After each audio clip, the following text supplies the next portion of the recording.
Hello and welcome to a weekend news episode of the Leveraging AI podcast, the podcast that shares practical, ethical ways to leverage AI to improve efficiency, grow your business, and advance your career. This is Isar Meitis, your host, and we had an explosive week of news. I could have probably made this a 3-hour episode without any problem, without losing stuff to talk about, but I will try to keep it down to less than an hour. We're going to cover OpenAI transforming into a for-profit organization and what that means to the world and to investments and so on. We're going to cover lots of new interesting releases and new updates from OpenAI and from Anthropic as well. We're going to cover some head-to-head clashes across several different industries. So huge announcements in the code writing AI universe with interesting releases from Microsoft, Cursor, and Windsurf, head-to-head collusion in the creative space with interesting releases from Canva and from Adobe.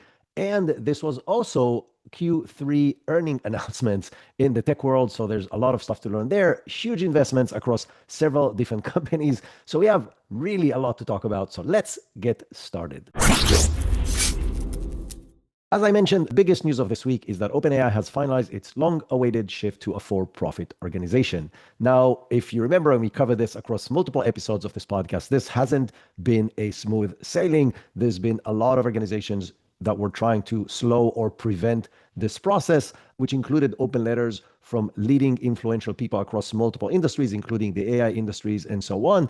It included some very serious conversations with the Attorney General of California and of Delaware. It included a lawsuit and a counter lawsuit with Elon Musk. So this hasn't been a smooth transition. But I said all along, and you can go back and check every episode that we talked about this, that this will prevail because there's too much money and too much political interest and too much international impact to prevent this from happening. The question was, how exactly will it turn out? So I must admit, it turned out way more balanced towards the safety and general public benefits than I thought it will, which I believe is good news for everybody. So we're going to cover a little bit on what the new structure looks like, a lot about what that means for the future, a little bit about what it means to the relationship with Microsoft, which was their early biggest investor and backer. So let's dive into the details. So first of all, the nonprofit OpenAI Foundation retains 26% ownership with a warrant for even more shares as the company grows, which is very important because it means they're going to retain control on some very critical aspects based on the conversations and the release of the details both by OpenAI and the Delaware Attorney General. So if I need to summarize the output, I will use the words of Brett Taylor, the chairman of OpenAI, who said in a blog post, "We believe that the world's most powerful technology must be developed in a way that reflects the world's collective interest." Well, that sounds very much aligned with the original agenda of OpenAI, which we know is not completely aligned with that. But I must admit, after reading the notes from the Delaware Attorney General, I feel much better about the direction this has actually taken in the end. So Kathy Jennings, who is Delaware's Attorney General, released a formal statement of no objection to OpenAI's for-profit restructuring. Here are some of the details from that letter. First of all, the nonprofit retains full control over the future. So there are now two separate bodies. One is called the OpenAI Foundation, also known as NFP, and it holds the sole authority for appointing and removal of the PBC board directors. The PBC is the Public Benefit Corporation, which is the for-profit arm. So the directors, the people who will make the final decisions on the future of what OpenAI is going to do, will be appointed or removed by the non-profit foundation, which I believe is a big deal. The second one, which is a big deal, which is the Public Benefit Corporation, so the for-profit aspect of OpenAI, directors must ignore shareholders' interest when deciding on safety or security issues involving AI models. That's a huge deal. This means that these people have fiduciary responsibility to take care of safety ahead of shareholder interest, despite the fact that they are directors in a for-profit organization. Now, the additional interesting and important part is that the nonprofit side, Safety and Security Committee, stays completely independent, and it retains the power to stop model releases, even if risk thresholds are met, meaning the people that will make the final decision to stop a release of a model can do that regardless of what it means for profits and regardless what it means as far as internal testing if they believe it generates a risk one way or another. Now, the non-profit organization retains a perpetual access to the for-profit organization, AI models, API, research, IP, and employee support to advance its mission to benefit humanity, which again is very, very important. Within 1 year, the nonprofit board must include at least 2 directors who do not serve on the for-profit organization, which again provides its with the obvious goal of making it an independent body that can make its own decision, which I believe is very important. And the Attorney General must get an advance notice on any major governance changes for even additional oversight. So what does all of this mean? It means that the Attorney General actually took significant steps in order to hopefully ensure the safety of the future releases of any models coming out of OpenAI, as well as making sure that the nonprofit will push as much as possible for benefits to humanity above the needs of the for-profit organization. Again, I must admit this is more than I thought we were going to get. And to put things in perspective, there's all the other labs like Anthropic and definitely the Chinese companies who do not have these kind of measures in place, right? So from that perspective, it actually puts OpenAI in the most for humanity safer scenario than any other lab out there that is developing leading cutting edge new models. So what does that mean for the future of OpenAI? Well, first of all, it means that they can now freely raise significantly more money, and they will need that money because they are planning to spend crazy amounts of money on infrastructure. More on that in a minute.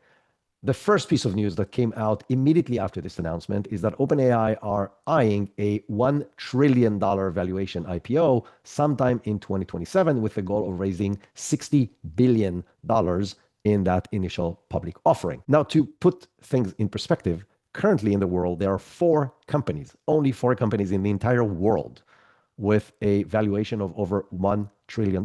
These are NVIDIA, Microsoft, Apple, and Alphabet, also known as Google. That is it. So if this actually goes forward, this will make OpenAI, a company that nobody has heard of 3 years ago, the 5th largest, most valued company in the world. Now, to give you another perspective, again, if this moves forward, and these are very early stages, but the largest IPOs in history have been the Saudi oil company Aramco, who raised $25.6 billion on a $1.7 trillion valuation.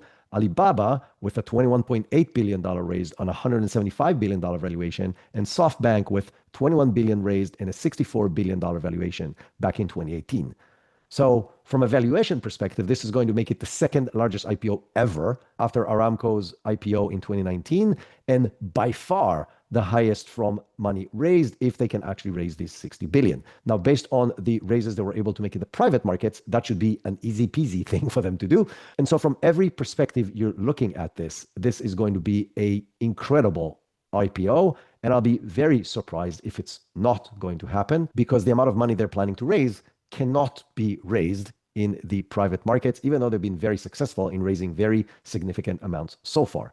So the rumors are talking about filing in the second half of 2026 with a listing possible in 2027. Now, that being said, OpenAI spokesman said the following: an IPO is not our focus, so we could not possibly have set a date. We are building a durable business and advancing our mission so everyone benefits from AGI. As I mentioned, I will be extremely surprised if IPO is not on the relatively near horizon, just because of the crazy amounts of money they're trying to raise, and aligned with the crazy growth that they're seeing. Their annualized revenue run rate is supposed to hit 20 billion by the end of this year. But at the same time, they are growing their cash burn at an even higher rate, which means they have to raise these crazy amounts of money. The immediate infusion of cash that came as a response to this is that SoftBank board has greenlighted the remaining $22.5 billion of its $30 billion pledge that was pending of them converting to a for-profit organization before the end of the year. So now that was done, they actually got the rest of the money, which has completed OpenAI's founding to $41 billion so far. Now that sounds like a crazy amount of money, but they have spent $16 billion on compute in 2025 alone. This is just compute. That is not including salaries and other staff. And it's supposed to be growing to about $40 billion in 2026, which means if they don't raise additional funds between now and then, they will run out of money or be very close to that, depending on how much their revenue grows at the same time. So talking about money raised, the first thing that the completion of the transition has made is SoftBank's board that has pledged a $30 billion commitment in the beginning of this year, but $22.5 billion out of that were pending on the conversion to a for-profit before the end of the year. The SoftBank's board has greenlighted releasing the remaining $22.5 billion to OpenAI for a total funding of OpenAI so far of $41 billion. Again, these numbers are staggering, and even just this recent number, $22.5 billion, is more money than almost any company has raised in history, as I mentioned on the IPO section before. But that being said, the pace in which they are burning cash is growing at the same time. So they are expected to burn through $8 billion in cash this year and $17 billion next year. And that obviously depends on how much they're actually going to spend on compute and infrastructure in combined with how fast their sales are going to grow. So these numbers are conceptual. The 8 billion is probably pretty accurate. The 17 billion next year will depend on a lot of things that we may or may not know yet. So as the immediate future, OpenAI just got access to $22.5 billion.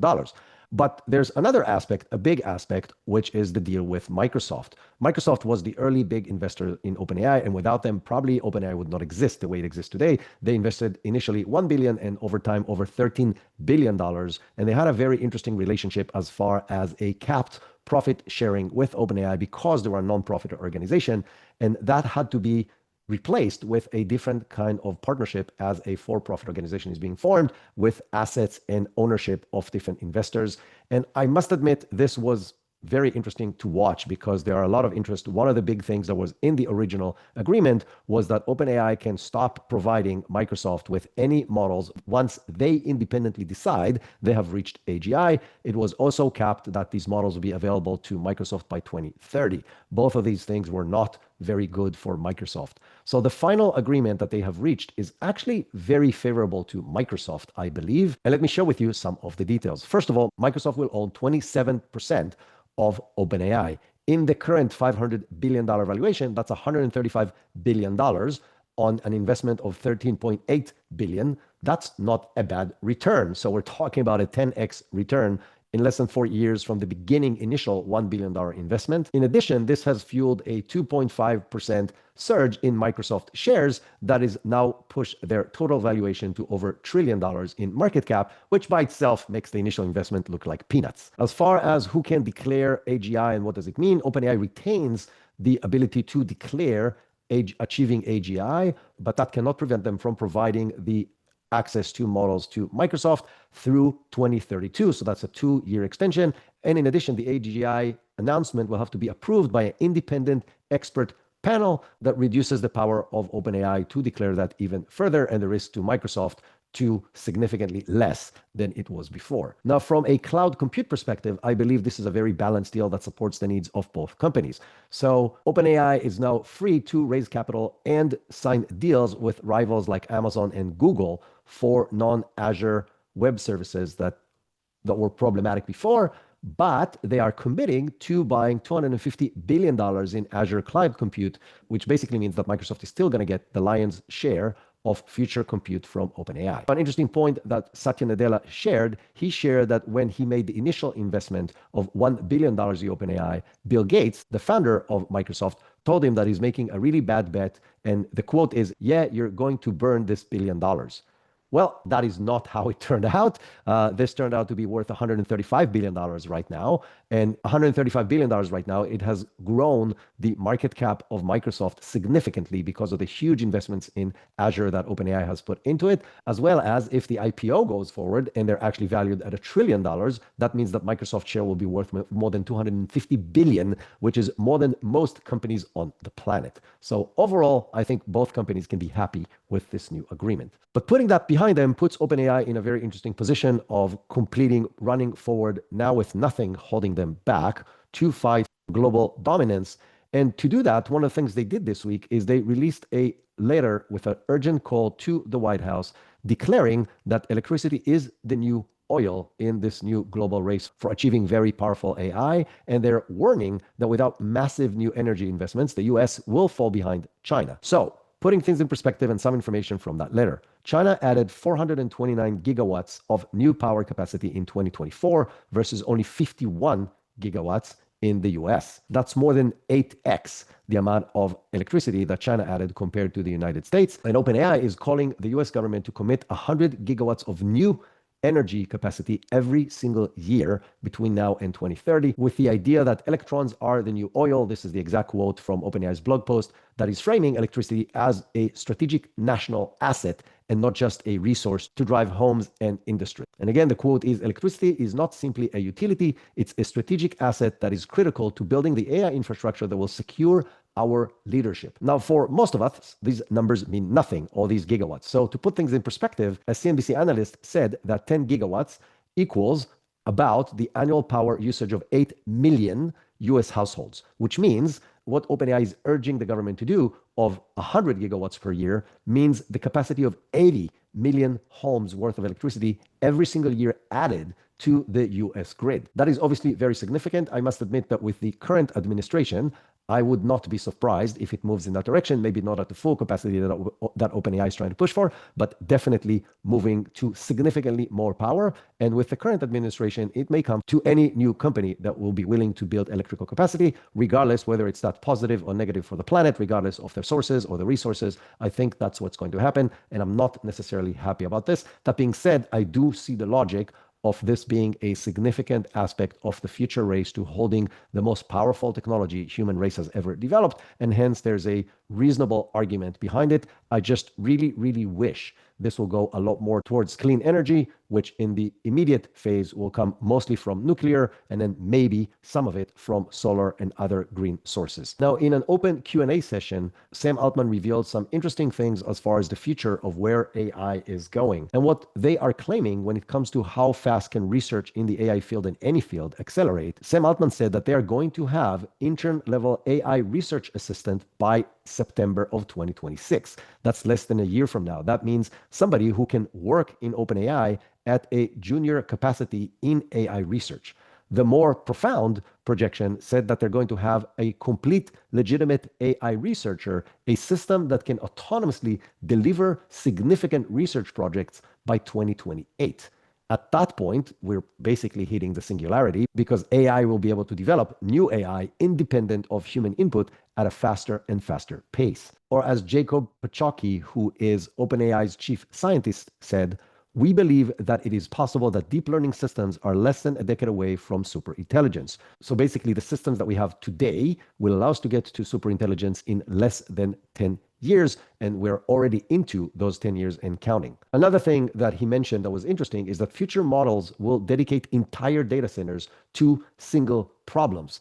Basically, when they're going to be really, really big problems, humanity global level problems that we will want to solve, we can dedicate an entire data center to that one problem, allowing the AI to research and get to solutions as an independent research lab running all within the capacity of that data center. That is a very interesting approach, and it sounds like we're not too far from that future. And to connect that back to the initial conversation as far as the aspect of the nonprofit side of this, the nonprofit side of OpenAI has pledged $25 billion for AI research to curing diseases and advancing safety.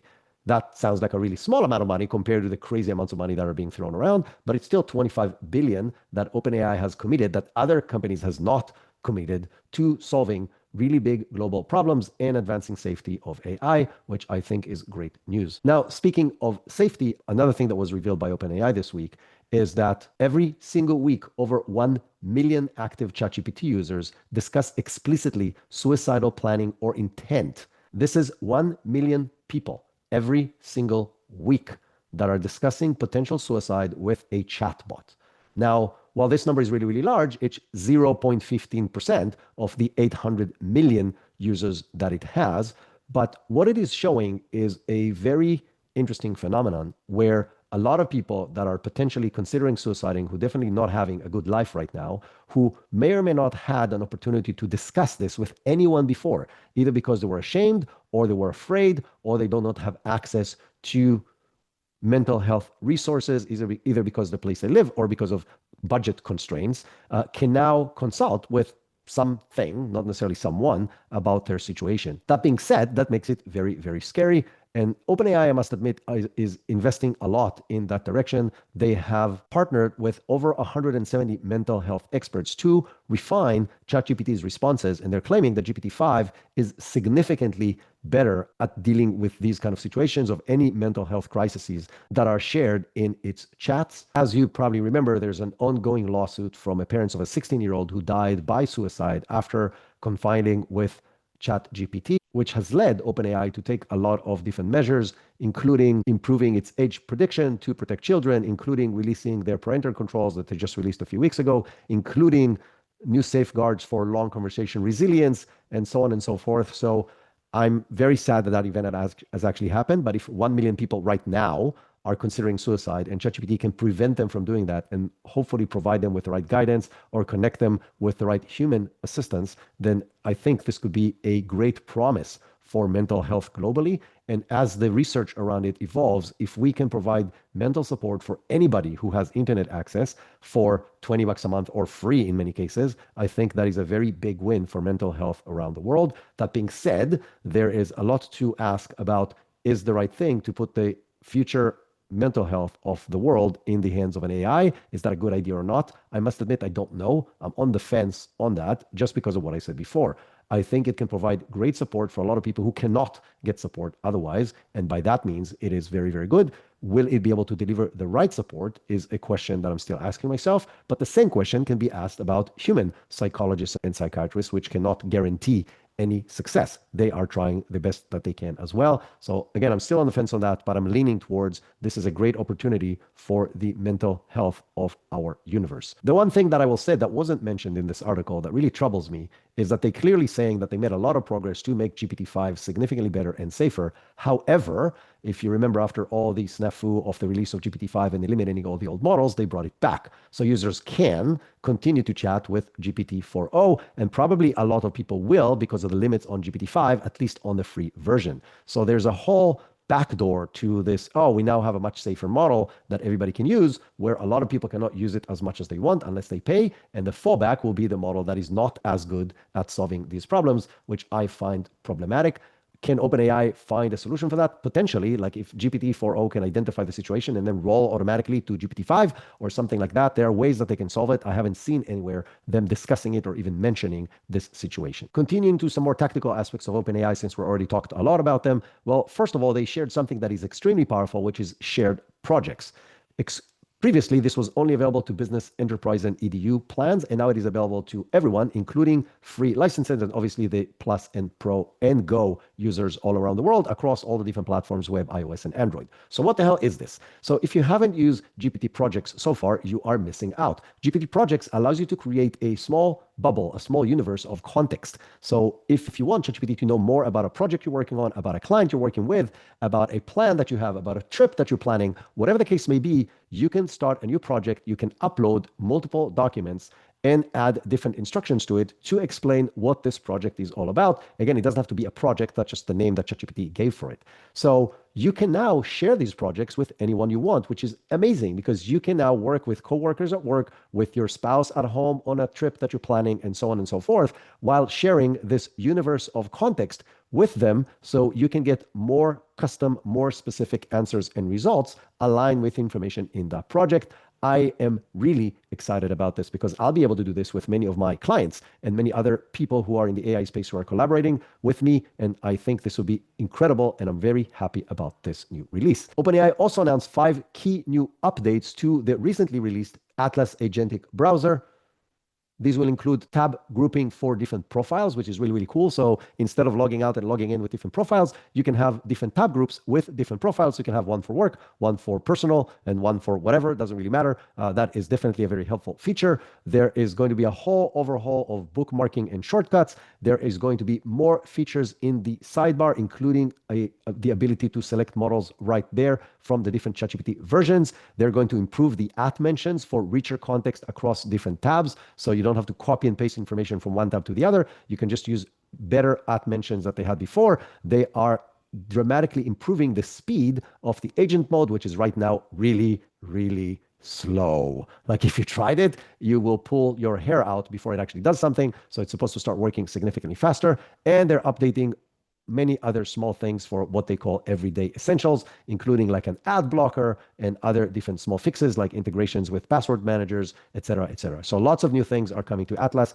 And as I mentioned when it was released, this is one more big step to global domination that OpenAI is taking and a very big risk to Google Chrome and other browsers out there, not because necessarily OpenAI has a better agentic browser than they do, and they might, especially compared to Chrome right now, but because they have 800 active million users, and that number is growing dramatically. And I'll be really surprised if they don't unify all these different environments. So now those 800 million users don't have to go to a different browser because ChatGPT becomes their browser. Another interesting piece of news from OpenAI this week was new pricing capabilities from Sora. So right now, if you're using the Sora app, you can create X number of videos per day for free, and then you get capped. And in this new scenario, you'll be able to generate new additional Sora videos by paying $4 for every 10 videos that you generate. This basically moves it to a similar model as consuming tokens over the API, which makes a lot more sense for OpenAI. You want to use it more, no problem, just pay for what you use versus use it for free. This may allow them to provide more people with access. So right now it's iOS only or through API through different platforms, and it is by invitation only. So while it's been one of the fastest, maybe the fastest growing app ever, it is nothing compared to what it could have been if it wasn't by invitation only, and if there was a Android application as well. But if you think about the fact that they just don't have enough GPUs to support it, this will allow them to at least get paid for the efforts and then dedicate more GPUs because now they're getting paid for. Or like Bill Peebles, the head of OpenAI Sora, said on X, eventually we will need to bring the free gens down to accommodate growth. Basically what he's saying that right now, yes, you can generate 30 videos per day. That will most likely go down and we'll start paying for more and more of what you are generating, which I believe is perfectly fine and fair. Now, if you remember a few weeks ago when Sora was released and I had a big discussion about this, I was trying to imagine the future of rights for likeness and IP when it comes to generating these videos. And the recent announcement this week, both on the music and video generation, definitely are hinting in the right direction. So another thing that Peebles, the head of OpenAI Sora, also said on X is, and I'm quoting, "We imagine a world where rights holders have the option to charge extra for cameos of beloved characters and people." Now, speaking of cameos, there are two very interesting / disturbing aspects with the new Sora model. One is that Cameo, the company, is suing OpenAI in California federal court for infringing its brand using the concept of cameos right now with deepfakes instead of actual people. So those of you who don't know Cameo, the company allows you to request celebrities and big known people to record short videos for you and paying them for that. These could be birthday wishes, announcements, literally whatever you want. And now Sora is using the name Cameo, which is obviously a word in English that is not necessarily associated with a company, to do the same thing with just avatars. That being said, Cameo, the company, owns the IP, owns a trademark for the concept of Cameo for doing exactly what Sora is now doing. So that is now an open lawsuit. OpenAI obviously said that OpenAI dismissed it and said, "We're reviewing the complaint, but we disagree with these claims and will defend our view that no one can claim exclusive ownership over the word Cameo." But one of the problems with the cameos in Sora is that it's an opt-out system, meaning you can create a replica of anything you want, whether it has IP protection or not, and not ask for permission. And if you are the owner of these rights, you have to go to OpenAI and request to plug out of the matrix. And otherwise, your IP or your Cameo can be used for anything. And there's been a big issue in this past week with unauthorized deepfakes of Martin Luther King Jr. as an example, without asking their estate for any kind of permission. I find this very, very problematic, but this is the reality right now. And now go fight OpenAI that has deeper pockets than most in the world right now, definitely deeper than the people that would want to go and sue them. But it also puts a very big target on their back to go and get sued. So I don't see that stopping anytime soon. And two last short things about OpenAI. OpenAI signed an agreement with PayPal to bring PayPal's agentic commerce into the OpenAI ChatGPT universe. So starting in 2026, PayPal will be integrated into OpenAI agentic commerce protocol, also known as ACP, and users will be able to tap into PayPal's balances, banks, credit cards to create purchases on the OpenAI platform. Now, it will also bring all the inventory on the PayPal's seller network that has over 10 million sellers in apparel, fashion, beauty, home improvement, electronics, etc. So all of these will become available overnight in the OpenAI environment, and you'll be able to A, see them, and B, pay with PayPal for them in a safe way. Now, this is a part of a very big charge by PayPal into the agentic and AI universe. About 6 months ago, they signed a similar agreement with Perplexity, and they're also working with Google on their agent payment protocol. So they are definitely putting their hands into all the different cookie jars right now. But as part of this agreement with OpenAI, in addition to this really interesting agreement, all 24,000 PayPal employees gain access to GPT Enterprise across everything that they're doing, including obviously Codex for coding and everything else that OpenAI can provide to everybody else in the organization. Overall, huge benefits to both OpenAI and PayPal in this new partnership. And I hope that as a whole, that will be good for us consumers as well, because it will give us other options and abilities to get access to deals and buy stuff online in a secure way while using agents. And the last piece about OpenAI, which will help us transition to the next topic, is that OpenAI is quietly building an AI capable of generating full music track from text and or audio prompts. For those of you who are not aware, there are two leading apps and a lot of other smaller apps in that space already, Suno and Udio. And to put things in perspective, how big this market is, let's talk specifically about Suno for a minute. Suno just hit $150 million in annual recurring revenue, which is 4x what it was last year, which means if you reverse engineer their cost of their either $10 a month to $30 a month tiers,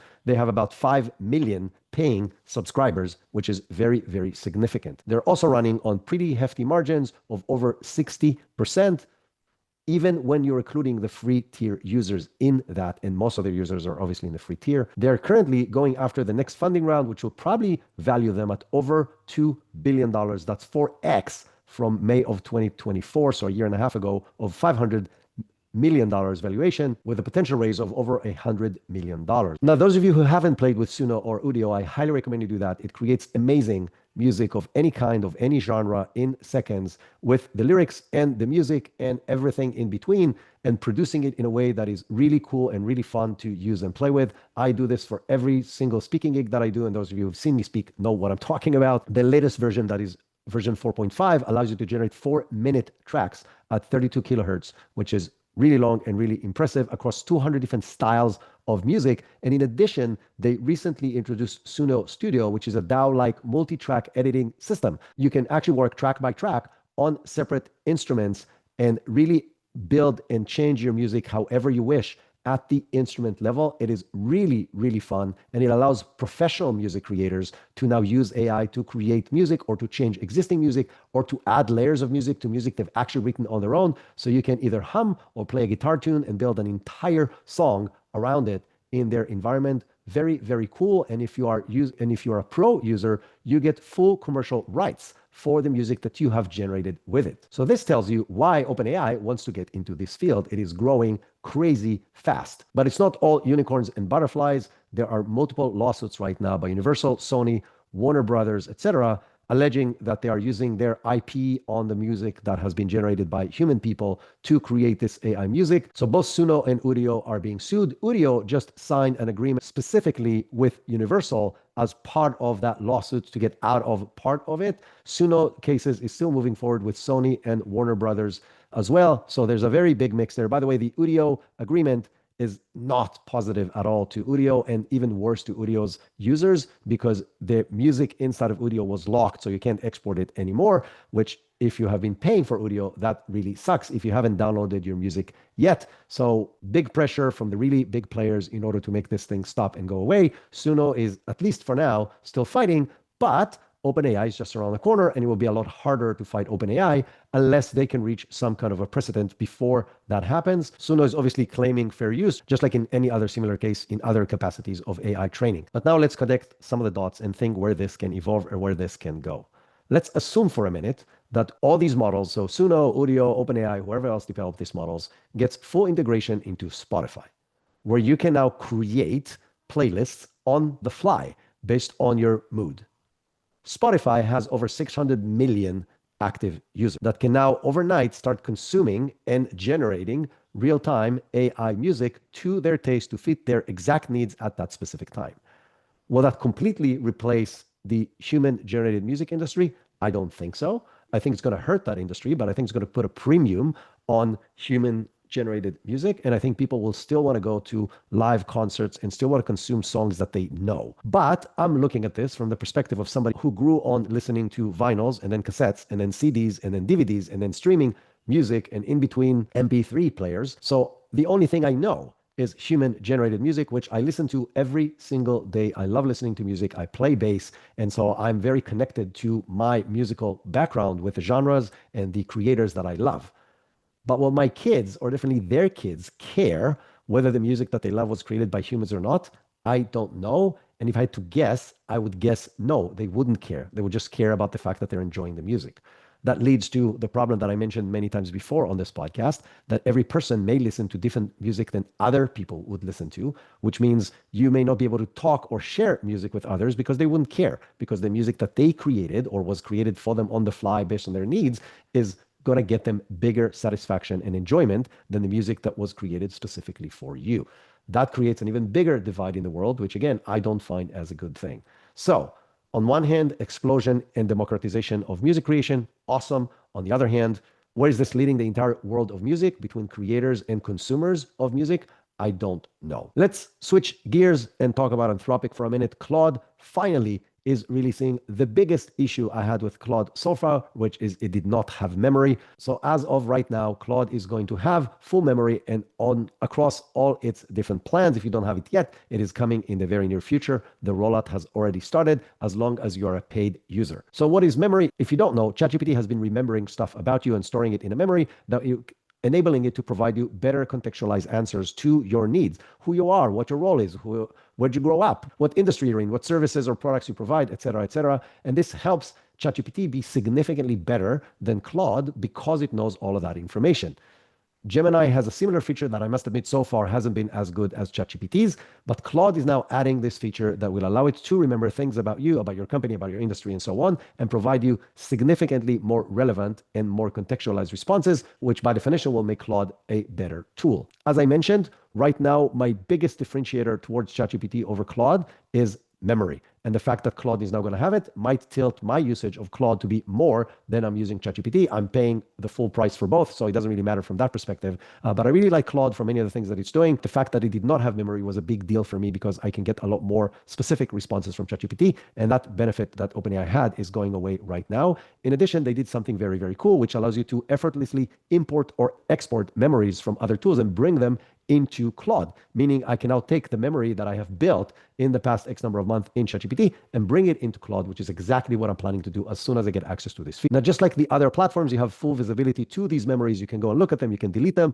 In Claude, you can actually delete them with natural language, which is really cool. You can say, forget that old job that I had in 2024, and it will forget it, etc., and so on. So you can control it very easily on your own and have full visibility to what it knows and doesn't know about you. Just like in the other platforms, there's like incognito mode where you can have a conversation that cannot be remembered by the long-term memory of the chat.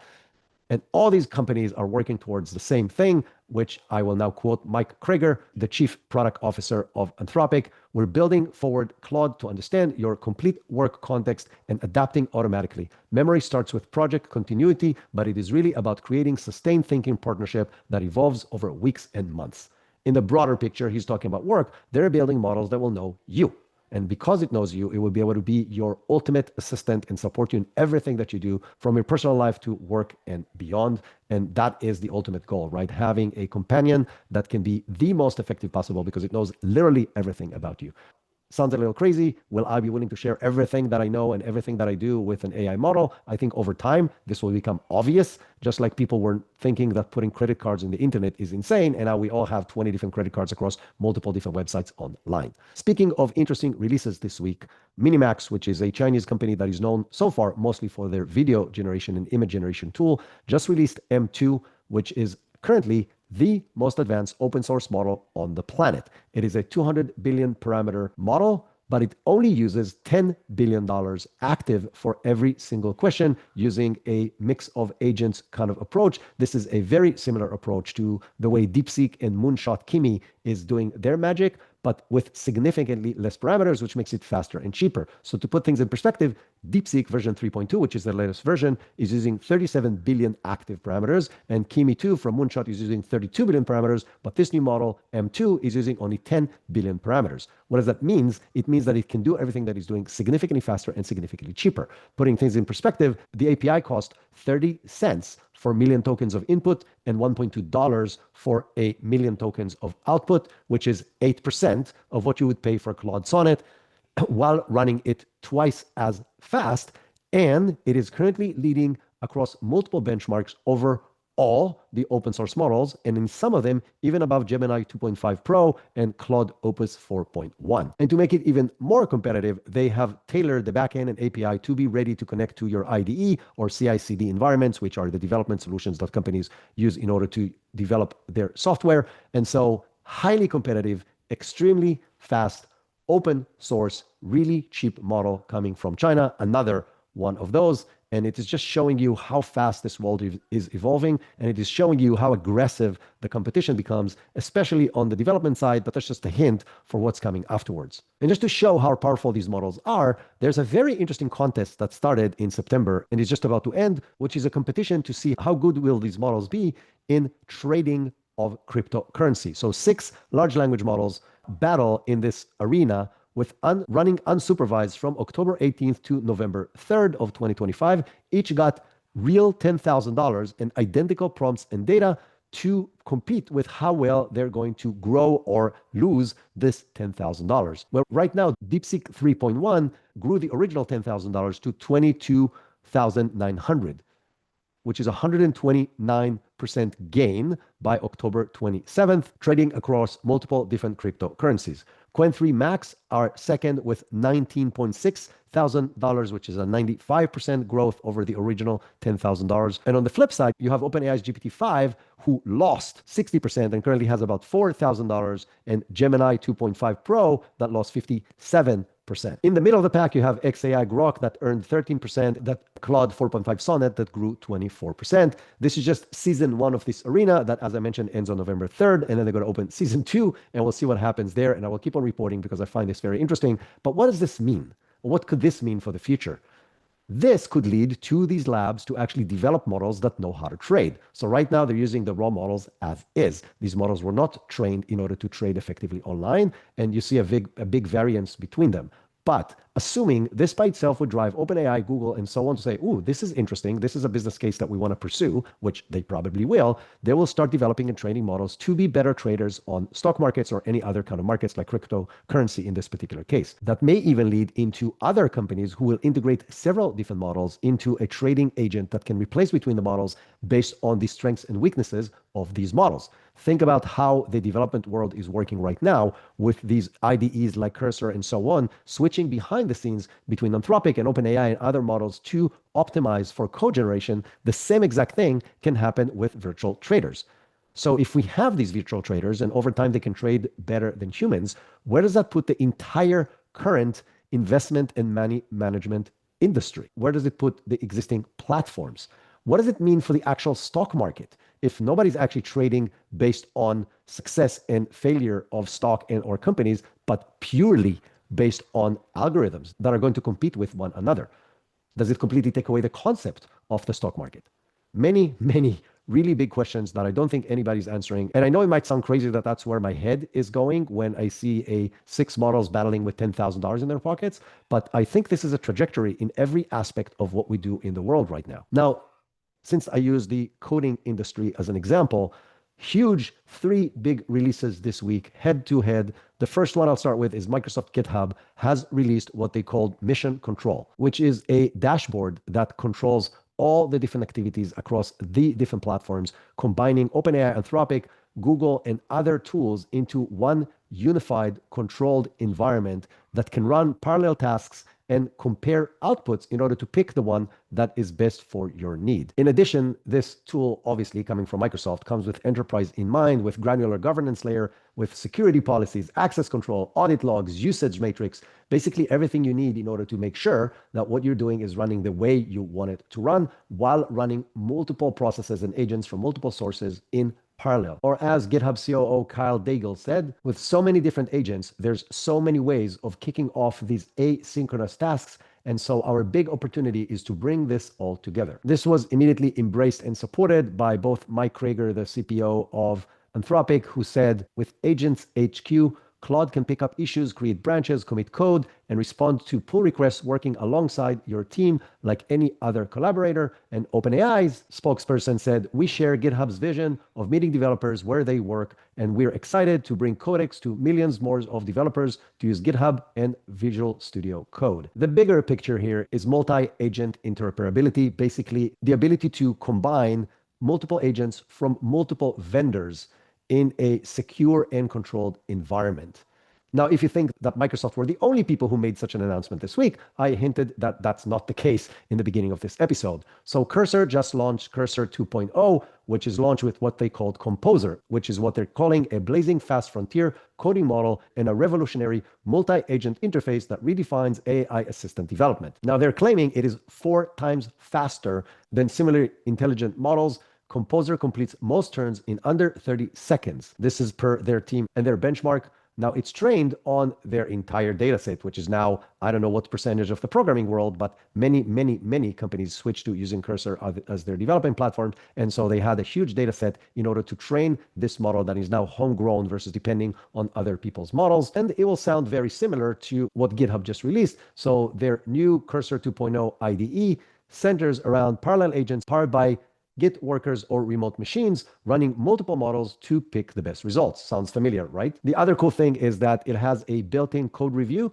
that allows it to test the code that it is creating and keep on experimenting and fixing bugs until the output is actually correct and working, which accelerates the development process even further. And if that wasn't enough, you get another choice because Cognition Labs just dropped SWE 1.5, which is a big jump from their previous model. First of all, it is significantly faster. So it can generate 950 tokens per second, which is blazing fast. To put things in perspective, it is 6 times faster than Haiku 4.5 and 13 times faster than Sonnet 4.5 when it comes to generating code. And it was tested on actual real-world tasks versus just benchmarks, which makes it significantly more important as a parameter. They're doing it in collaboration with Cerebras, which is a company that builds inference accelerator chips. And Cerebras X post on this said, developers shouldn't have to choose between an AI that thinks fast and one that thinks well. Yet this has been seemingly inescapable trade-off in AI coding so far. Well, that is what they're trying to resolve. So,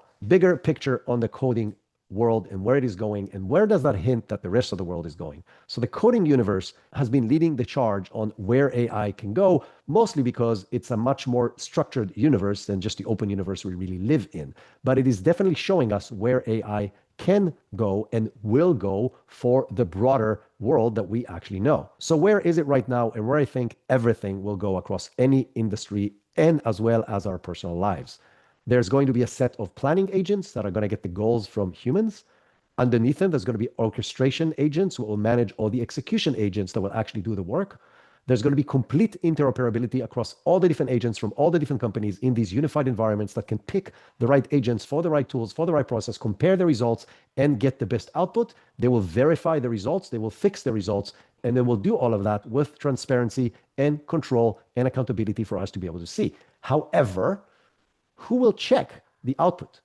We will never be able to have enough humans on the planet to check all the outputs that these models will create, because they're going to create it at a speed and at a volume that we cannot even comprehend. So humans will not be able to do it. So checking the models, the entire concept of transparency and control will probably be handed off to other agents, which means we actually have no control on what they're actually going to develop. Now, when that may sound crazy to you, I have very little doubts that this is where we're going, because it is inevitable. If you can plan and book your next trip in 5 seconds, knowing that it's going to pick the right flights, the right hotels, the right car, the right process, the right tours, the right tickets, all of that in seconds, instead of you investing 3 days in doing this, you will most likely do that. The same thing with buying your house, the same thing with buying a car, the same thing with investing your 401k, the same thing in developing the next project at work. Sounds crazy? Maybe. Do I think this is where we're going? Yes. Do I think it's coming fast to some industries, such as coding and writing code? Well, we're seeing this is exactly where it's going right now. And so what will humans do in the process? I think it is very unclear at this point. Will it evolve to a situation where we will find what other things to do and more meaningful things to do and more satisfying things to do? I sure hope so. But what we're seeing right now in the coding world will eventually roll out to everything else, and will just take a little longer just because of the level of complexities. And we have very clear signs that this is where it is going. Now, speaking of tools that do the work of humans and make things that used to take hours on professionals to happen in minutes, Google just introduced Pomeli. Pomeli is an AI-powered tool that creates branded ad assets from visuals and videos and text and everything that comes with creating ads, completely fully integrated with Google Ads platform. So the idea behind it is to enable small and medium businesses who do not have the resources and or the time to hire or develop themselves complete ad campaigns to have complete ad campaigns across the entire Google universe 100% generated and optimized by AI. What you're putting in your brand guidelines, the product or service details, and your campaign goals. And the system will auto-generate all the creatives, including images, headlines, short videos, text, and A/B testing suggestions, and will deploy it automatically on the Google Ad universe. People who has used this in the beta testing phase reported 3 times faster ad launch than before and 25% uplift in click-through rates compared to human-generated campaigns. Now, this is based on Google's internal data, and this has not been fully tested in the open world yet. But what I can assure you is that once it's up and running, and it is now up and running, it will learn way faster than humans can learn, and it will generate ads that will convert significantly better than humans, and it will be able to iterate very, very quickly from the initial results each ad will see, which means very quickly it will perform much better than it is performing right now. It will outperform any human marketer out there. What does that mean for large agencies? In the beginning, probably nothing, because large agencies mostly support large organizations. What does it mean for really small agencies who mostly supported small businesses? I think they have a very, very serious risk to their business model, and they will have to find other ways to enhance what they're offering right now. Otherwise, they will run out of business. It is currently live in the US, and it will go live in the rest of the world in Q1 of 2026. Speaking of Google, Google Earth just released a whole new suite of AI tools on top of Google Earth, which can fuse and make sense in data from multiple sources, such as weather, population, satellite data, etc., which is extremely powerful for research across multiple aspects of research. And the idea is being able to spot and connect the dots between patterns across different types of data sources that were previously on the verge of impossible. Real-world pilots that already happened show real significant results, with the World Health Organization predicting cholera outbreaks in Congo, planet maps on deforestation and checking the impacts on that across climate and things like that. Airbus were able to flag vegetation on power lines, and Bellwether were able to speed hurricane claims for insurers. Overall, great play by Google, definitely something that is aligned with DeepMind's approach to AI in support of humanity, and I'm very excited to see these kind of announcements. And now to the next head-to-head battle that happened this week. Well, Adobe just made a huge announcement and releases of new models. They just announced Firefly 5, which has many new capabilities that will be extremely useful for anybody in the Adobe environment. First of all, it can render images up to 4 megapixel, which is 4x their previous model. It allows full support of layers and prompting, so you can prompt different layers, and you can actually assume layers just by editing. So you can relate to objects just by speaking about them in a flat image as if it was a layer. So you can manipulate, resize, move items in the image just by relating to them in the text prompt, very similar to what you can do in Nano Banana, just with more granular control because it is Adobe. They're also allowing you to train your own personalized models just by dragging and dropping your sketches and illustrations and photos to train a Firefly model that then you can reuse to generate similar kind of outputs. I think this will be extremely powerful for creators. They've done a complete overhaul of Firefly on the web, and they have added many new capabilities of their video tool that is now in private beta, including layers and timeline-based editing, all with text. They also integrated 11 Labs as a voice to generate speech into the models, so you can now have the videos with full speech, and you get full access to the tools from OpenAI, Google, Runway, Topaz, Flux, and many others inside the Adobe suite. But at the same week, Canva's Affinity dropped a new announcement which may dramatically change the entire creative industry. So a little bit of background. Affinity is a company that was bought by Canva earlier this year, but they kept it completely independent, and they gave them a lot of money in order to develop what they're developing, which has now become the new Affinity app. So the new Affinity app does 2 things that are unheard of in the industry before. First of all, in a single tool, you can switch between vector, pixel, layouts, and so on. So between vector, pixel, and layouts, which are 3 different tools in the Adobe suite. This is now a single seamless transition inside the Affinity app, but in addition, it is free, as of 100% free forever. No subscription, no catches. All you need is your Canva account license, the free Canva account, and you can use the Affinity app to do more or less everything you can do in the Adobe suite in a single unified tool and workflow with GPU acceleration for fast edits, even on thousands of layers. That's per them. In addition, it comes with ultra customizable user interface, which every user can create their own perfect studio. Again, very different than the one size fits all of the Adobe universe. Or as Cameron Adams, the Canva co-founder and chief product officer, said, we're really viewing the entire design ecosystem as one big entity. It's really about your entire team working together. Now, the whole AI aspect of this is actually optional, but you can generate stuff with AI using behind the scenes Leonardo, which is another company they acquired back in 2024. So what does that mean to the design universe? It means that the heat is on for all the different participants. The two biggest ones is obviously Canva and Adobe, with Adobe pushing down towards you don't have to be a professional designer to use our tools. And now Canva is pushing up into the professional market with the Affinity tool.